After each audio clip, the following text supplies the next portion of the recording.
So, hello everybody, it's Jeanie, and today is day 15 of our money game, and we're exactly at the halfway point.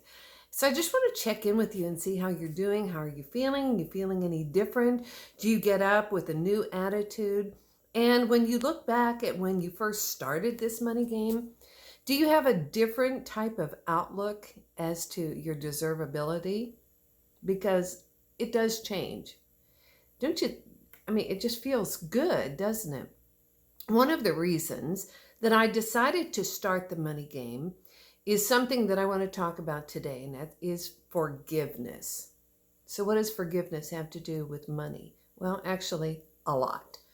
Because many times we are holding ourselves in a space of unforgiveness because of something that we have left undone, or we owe somebody money, or we promised to do something and we haven't done it. Now, you may have all kinds of justifications in your mind as to why this was, but I got to tell you, it's like an emotional hit. And it's like in my clutter clearing classes, I teach people that many times we have a room or a drawer or a closet or a garage that is just yucky and just filled with stuff. And we may not think about it like at the top of our head, but every time we pass by that place, or every time we just kind of remember that it's there, it takes an emotional hit on us. And the only thing that's going to work is if you clean it up. And that's the same thing with our responsibilities to other people. So, about a month ago, I received an email out of the blue. I had coached this woman and her fiance. They are since married, and they had promised to pay me in some other kind of currency. I don't even want to go into it. But anyhow, she twisted off on me, and she was really hateful and just said some dreadful things. And my first thought was, what? I mean, I didn't do anything to deserve this. And then I thought, no, do I believe this stuff? Do I walk my talk, or do I let this stuff eat my lunch? So I decided to be loving and to say, I'm sorry you see it that way. I don't feel that way about you. I hope that you two have a wonderful life together. And I had to just bless it and let it go. So this has been 3 years ago, and I haven't thought about it. And they owed me about $300, but I totally had forgotten about it because I had totally forgiven them. And the other day, I got an email saying this procedure that we were going through has gone bust. And so we know that we owe you $300. Give us your address and we'll send you a check. And I was like, wow. Wow. I was just blown away. So I was very gracious and I said, thank you so much. I appreciate your integrity and your honesty. Here's my address. And yes, indeed, she sent me a check, which is what really started me thinking about the money game and about how we stop the flow or allow the flow.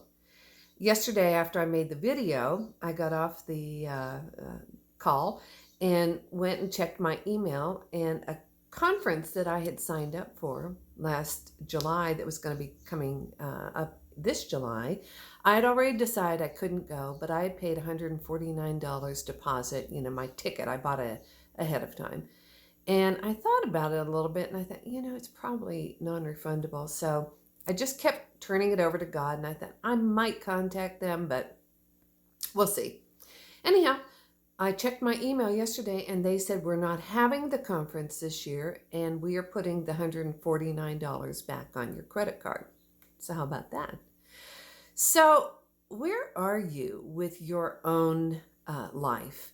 Do you have debts that you owe? And do you have things that you have promised to do that you haven't done? Because I can tell you, it will eat your lunch until you somehow take care of it. And you may not be able to do anything really about it except acknowledge to that person. I had some friends who had gotten into some trouble with the IRS. And now this is years ago, but I know they still do this. And what they did is they made an offer in compromise. So in other words, they went to the IRS and they said, look, I know that I owe you $100,000, but I want to offer 10 cents on the dollar. So anyhow, they were going to have to pay $10,000, and they did have to come up with it all at one time.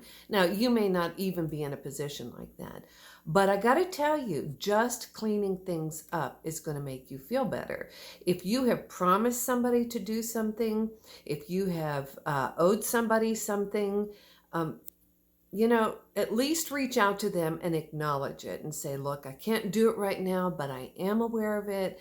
And I would like to clean this up with you. Now, if somebody else owes you money or owes you something and you're holding that in your mind as, boy, they're wrong on this, you have got to let that go. You really do. I was talking to my son this morning. We were talking about forgiveness, and he said, I've learned one thing. He said, never lend a friend money. And I was like, okay, let's talk about that. And he said, no, if they need money, just give it to them.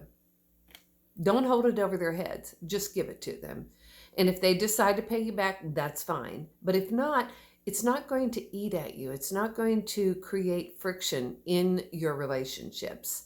So it's, it's a subtle thing, but you really do need to look at what you are holding on to, because many times we are the hardest on ourselves that we know that we've promised to do something, whatever it is. It may not be money. It may be something else, but acknowledge it and see how you can clean this up, because otherwise it's going to stop your flow of your energy. And that's what money is.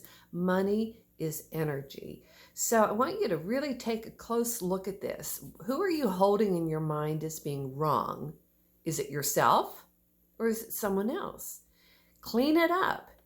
Take responsibility.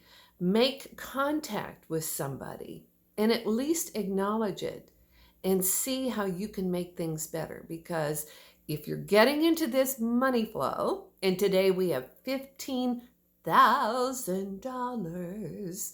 And so what are you going to use that on? If it's like walking by that room that's filled with stuff, you may not know what's all in there, but you know that it's a mess. So I invite you to do this. Today, I am taking $5,000. I have a friend in Dallas. She runs the Dallas International Street Church. And so I'm sending $5,000 to them. I am also taking $100 per person for the local grocery store, because they work so hard and they have about 20 employees. So I'm going to give each of them $100. So that's $2,000. So that's $7,000. And then I am going to take the remaining $8,000 and invest this in Be Now, the beautiful network of women. I'm going to file for nonprofit status. I'm going to put some money down on our weekend in San Antonio in October. I'm going to invest in some supplies. So that's my $15,000. So please share with me your stories. Let me know. Do you have unforgiveness towards someone? Do you have something that you owe somebody? Do you have something that's holding you back that creates a feeling of disconnect? I invite you to take this middle of our class. Today's the middle day, and go over in your mind. Do you owe somebody? Reach out to them. If they're dead or they're gone or whatever, at least write it down and acknowledge this and try to make it right within yourself. And then forgive yourself. Forgive other people. If people owe you money, let it go. Your source is not that person. Your source is God and the divine flow. So make it an awesome day. Please share what you're going through. I love hearing everything that people are doing. If you want the Bagua and the house template that I am offering for free, just email me at Jeanie0318 @gmail.com. Have a great day. See you tomorrow. Bye.